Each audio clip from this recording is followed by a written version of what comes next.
आज हम बनाएंगे कृष्ण जी के जन्म के लिए, जन्माष्टमी के लिए खास मिठाई जो कृष्ण जी को काफी पसंद भी है। तो वो है नारियल पाक या खोपरा पाक, जिसमें बहुत ही कम चीजें लगती हैं और बहुत आसानी से ये तैयार हो जाती है। थोड़ी सी चीजों का ध्यान रखना होता है, वो भी मैं आपको बताऊंगी। तो कैसे बनाना है चलिए मैं बताती हूँ। ये देखिए, इस तरीके से सूखे नारियल का बुरादा लेना है, या नारियल को आप कद्दूकस, वो जो गोला खोपरा आता है सूखा हुआ नारियल, उसको आप घर में भी कर सकते हैं। मैंने ये कद्दूकस किया हुआ लिया है, पर ये थोड़ा मुझे बड़ा बड़ा लग रहा है, तो इसको चाहे तो थोड़ा सा क्रिस्पर वो ग्राइंडर में चला के मैं थोड़ा छोटा छोटा कर दूंगी। लेकिन एकदम वो पाउडर नहीं लेना है, डेसिकेटेड नारियल नहीं लेना है ये, क्योंकि मुंह में आता है ना, बहुत अच्छा लगता है। तो ये मैंने एक कटोरी से नाप बना लिया। मैं इस कटोरी से ये 3-3.25 कटोरी जो है मैंने करीब ये नारियल लिया है, इस तरह से कद्दूकस किया हुआ। उसमें मैं ये 2 बड़े चम्मच खसखस यानी पॉपी सीड्स ये डालूंगी, और साथ में ये कुछ ड्राई फ्रूट्स लिए हैं मैंने, जिनको छोटा छोटा काट लिया है। ये है काजू, ये बादाम, ये पिस्ता।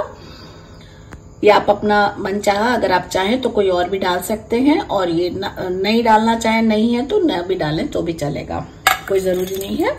साथ में मैं चीनी लूंगी। अगर ये मैंने 3 कटोरी ये वाला नारियल का कद्दूकस किया हुआ लिया है, तो 2 कटोरी मैं चीनी लूंगी, जिसका मैं शुगर सिरप बनाऊंगी।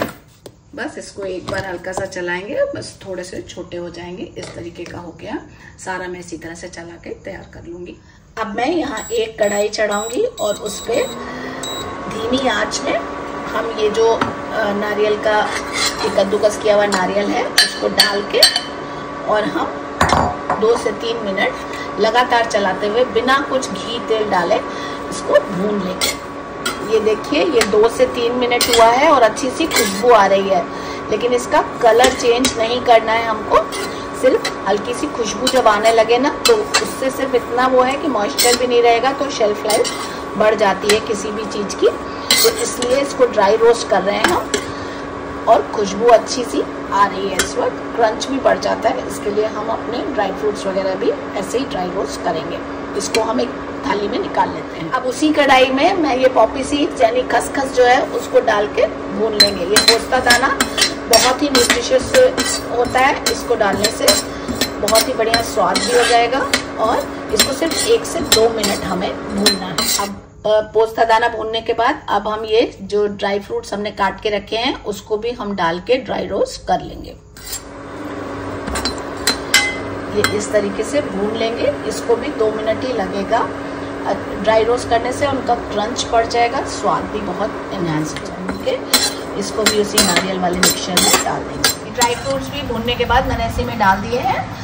अब हम शुगर सिरप तैयार करेंगे।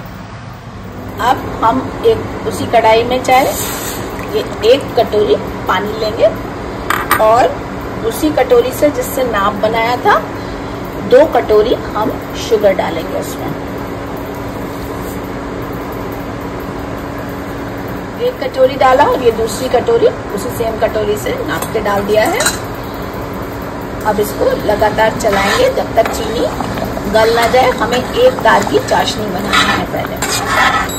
इस तरह से एक कोई भी थाली या ट्रे कुछ भी लेके उसको अच्छी तरह देसी घी डाल के आधा चम्मच इसको ग्रीस कर लेंगे, जिससे हम अपना जब निकालना चाहें पाक तो आसानी से निकल आए। बस इस तरीके से ग्रीस करके पहले से रख लेंगे। ये देखिए, चीनी अब पिघल गई है, फिर भी इसको थोड़ा सा और पकाएंगे। ये थोड़ी और गाढ़ी हो जाए, मतलब करीब 1 तार बनने लगे। पूरी बहुत गाढ़ी नहीं चाहिए मुझे, लेकिन थोड़ी गाढ़ी इस स्टेज से थोड़ा सा और गाढ़ा करना चाहिए। अब इसको हम चेक करेंगे, इस तरह से थोड़ा सा लेंगे, और देखिए, ये देखिए आपको दिख रहा है 2 फिंगर्स के बीच में इस तरह से ये 1 तार बन रहा है ना, ये तार बन रहा है, यानी 1 तार की चाशनी तैयार है। इस समय पे हम सारा वो जो अपना मिक्स करके रखा हुआ है नारियल और सारे ड्राई फ्रूट्स, वो इसमें डाल के जल्दी जल्दी मिलाएंगे। अब इसको जल्दी जल्दी इसके संग मिलाएंगे और धीमी आंच में 2 मिनट और पकाएंगे। इसी के संग हमारा चाशनी गाढ़ी होगी। अब बस 2 मिनट के अंदर देखिए अब ये सारा एक साथ अच्छे से मिल गया है और अब ये बिल्कुल रेडी है। ये जम जाएगा और सॉफ्ट भी रहेगा। तो इसको उस घी लगी हुई ट्रे में डाल देंगे और अच्छी तरह सेट करेंगे। इसको इस तरीके से देखिए एक स्पैचुला की मदद से या पलटे की मदद से इसको अच्छी तरह से ऊपर चिकना कर लीजिए और फिर इसे हम ठंडा होने के लिए छोड़ देंगे, क्योंकि थोड़ा ठंडा हो जाएगा तब हम उसमें कट्स लगाएंगे। ये थोड़ा ठंडी हो गई है, इस समय पे धीरे से इसमें हम निशान बना देंगे। पूरी ठंडी नहीं हुई है, अभी अलग नहीं करेंगे, लेकिन इसमें ये कट्स बनाना बहुत जरूरी है, नहीं तो जब हार्ड हो जाएगी ना तो कट बनेंगे नहीं और टूट जाएगी वो। तो इसलिए धीरे धीरे इसमें इस तरीके से चौकोर चौकोर हम कट्स बना लेंगे। पहले इस तरह से लंबाई में बना देंगे, फिर चौड़ाई में बना देंगे। मन चाहे साइज की जितनी बड़ी आपको चाहिए उस हिसाब से आप कट्स इस तरीके से बना दीजिए। इस तरीके से देखिए मैंने दोनों तरफ से कट्स बना दिए। अभी इसको उठा के अलग नहीं करेंगे, पूरे तौर पे ठंडा हो जाने देंगे और तब मैं बताऊंगी कि इसको कैसे आसानी से निकालना है। अब देखिए इसको सहारे से किसी चपटे स्पैचुला या पलटे की मदद से जैसे मैं निकाल रही हूँ ना, इसको पहले अलग कर लेंगे।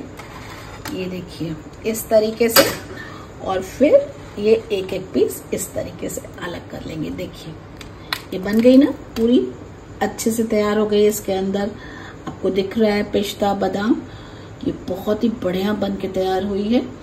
तो बस ऐसे ही सारे काट के और हम सर्व करेंगे। तो बस ये तैयार हो गई, हमारी बिल्कुल परफेक्ट बनी है। ये हार्ड भी नहीं हुई है, सॉफ्ट भी है और लेकिन टूट के बिखर भी नहीं रही है। उसके लिए चाशनी के एक तार होने पे ही वो ऐड करना होगा। एक्चुअली 2 तार की चाशनी चाहिए जमाने के लिए, लेकिन वो जब हम मिक्स कर लें उसके बाद 2-3 मिनट चलाइए, साथ में अच्छी तरह सब मिल भी जाएगा और आपकी बिल्कुल परफेक्ट चाशनी तैयार हो जाएगी। मैं आपको एक तोड़ के दिखाती हूँ ये कितनी सॉफ्ट भी है। देखिए ये देखिए ये बिल्कुल परफेक्ट बनी है। ये देखिए कितनी अच्छी है ना, ये बहुत ही बढ़िया है। यही आप कृष्ण जी को भोग लगाइए, उनको बहुत प्रिय भी है ये खोपरा पाक और बहुत आसानी से तैयार हो जाता है। चीजें भी नहीं चाहिए इसमें ज्यादा कुछ, घर पे आसानी से तैयार कर सकते हैं। तो आप भी इस जन्माष्टमी भगवान जी के लिए यही भोग तैयार कीजिए। अगर आपको मेरी रेसिपी पसंद आई हो तो आप फैमिली और फ्रेंड्स के संग शेयर कीजिए and please friends subscribe my channel and keep watching सखी किचन।